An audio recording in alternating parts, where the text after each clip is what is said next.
예비 청원경찰 여러분, 안녕하세요. 오늘 우리는 여러분의 1번 상식 시험, 그중에서도 2020년 시험 합격을 위해 무조건 알고 가야 하는 핵심 정책 변화들을 쫙 한번 훑어볼 겁니다. 그냥 달달 외우는 게 아니라 맥락을 짚어주는 해설 시간이니까요. 바로 시작해볼까요? 보통 상식 공부하실 때 무작정 텍스트만 보고 암기부터 하려고 하시는데 사실 그거 별로 좋은 방법 아니거든요. 2026년에 새롭게 도입되는 정책들은요. 결국 우리 사회의 가장 큰 숙제인 저출생, 초고령화, 그리고 기후변화, 이 세 가지 거대한 흐름에 대한 정부의 직접적인 대응입니다. 이 큰 그림을 먼저 머릿속에다 그려두시면 세부적인 내용들은 진짜 저절로 따라오게 돼 있어요. 자, 오늘 다룰 내용의 로드맵입니다. 첫 번째는 금융과 조세, 두 번째는 교육 및 가족 지원, 세 번째는 복지와 고용, 마지막으로 네 번째는 환경과 지역 혁신입니다. 이렇게 네 가지 굵직한 카테고리로 나눠서 싹 정리해 드릴게요. 그럼 바로 첫 번째 섹션, 금융 및 조세 파트로 들어가 보겠습니다.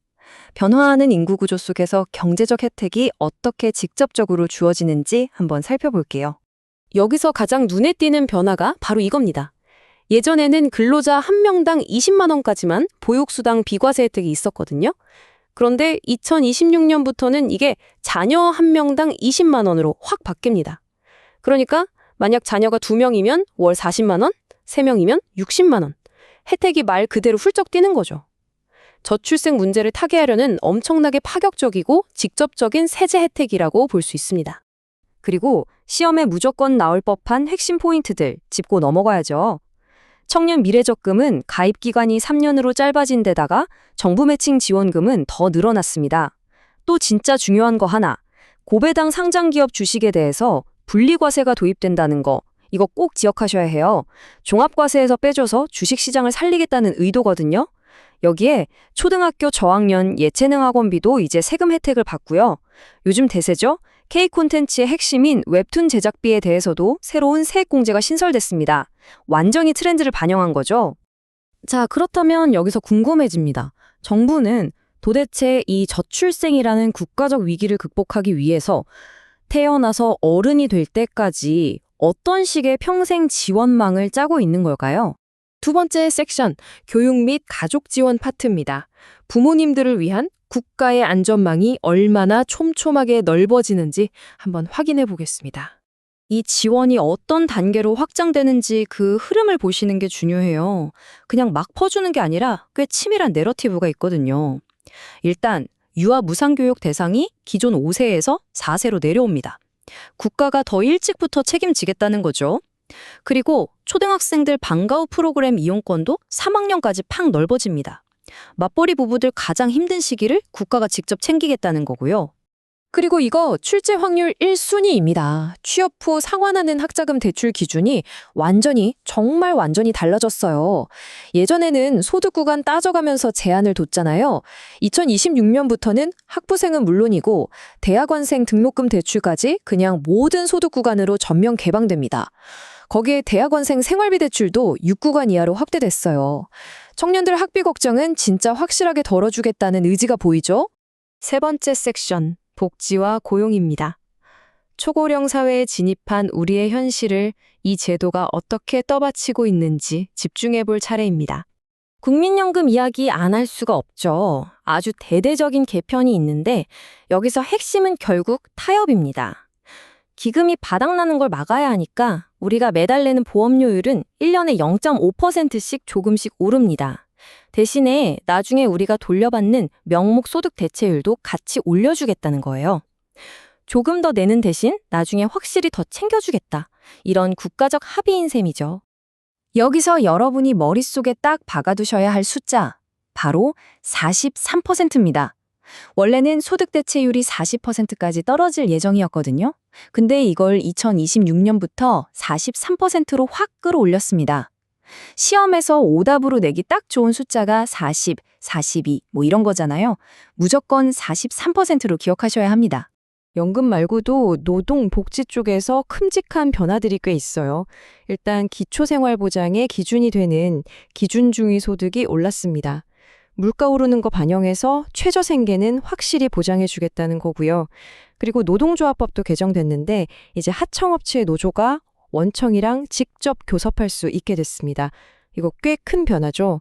또 한부모 가족을 위한 아동 영육비 지원 기준도 소득에 따라 훨씬 넓어졌습니다.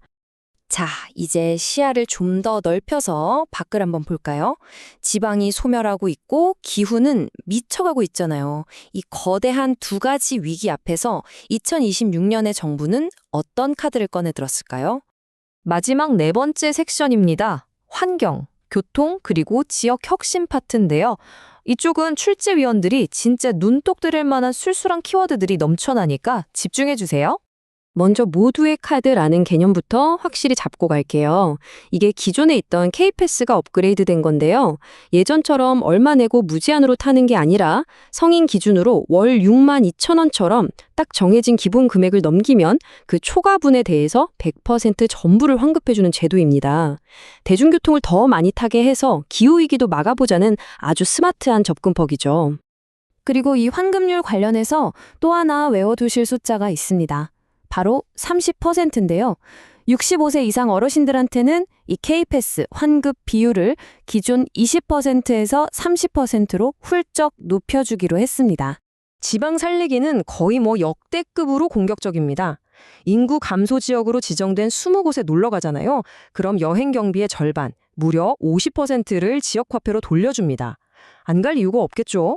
거기다 소멸 위기가 진짜 심각한 10개 지역에 사는 분들한테는 매달 15만 원씩 농어촌 기본소득을 아예 그냥 쏴줍니다. 그 외에도 태양광 수익을 동네 사람들이 나눠 가지는 햇빛소득 마을이나 쇠퇴한 상권을 다시 살려내는 상권 르네상스 2.0 같은 굵직한 프로젝트들이 착착 돌아갈 예정입니다. 날씨 얘기도 잠깐 해볼게요. 요즘 봄, 가을 없어지고 여름, 겨울만 남은 것 같잖아요? 극한의 폭염이 아예 일상이 되다 보니까 기상특보 체계도 2026년부터 새로워집니다. 기존에 있던 주의보, 경보 이런 걸 넘어서서 아예 최고 단계인 중대경보라는 게 생기고요. 밤에도 푹푹 찌는 날씨를 대비해서 열대야 주의보라는 것도 공식적으로 신설됐습니다. 재난 수준의 더위에 제대로 대응하겠다는 거죠. 공공안전 인프라도 빠르게 진화 중입니다. 지진 나면 진앙지 근처에는 조기경보가 기존보다 무려 5초나 더 빨리 갑니다. 지진 났을 때 5초면 생사가 갈리는 시간인 거 아시죠? 그리고 요즘 아파트 단지 같은 데서 전기차 불날까 봐 걱정들 많으신데 이런 사고에 대비해서 정부가 최대 100억 원까지 보장을 지원해 줍니다. 불안감을 싹 잠재우겠다는 거죠. 그 밖에도 스타트업들 돕는 원스톱 지원센터가 생기고 대학생들한테 호응 엄청 좋았던 1,000원의 아침밥이 이제 중소기업 직장인들한테까지 확대됩니다. 자, 이제 오늘 해설의 결론입니다. 이 수많은 정책 변화가 여러분의 미래와 어떻게 연결되는지 정리하고 마무리할게요.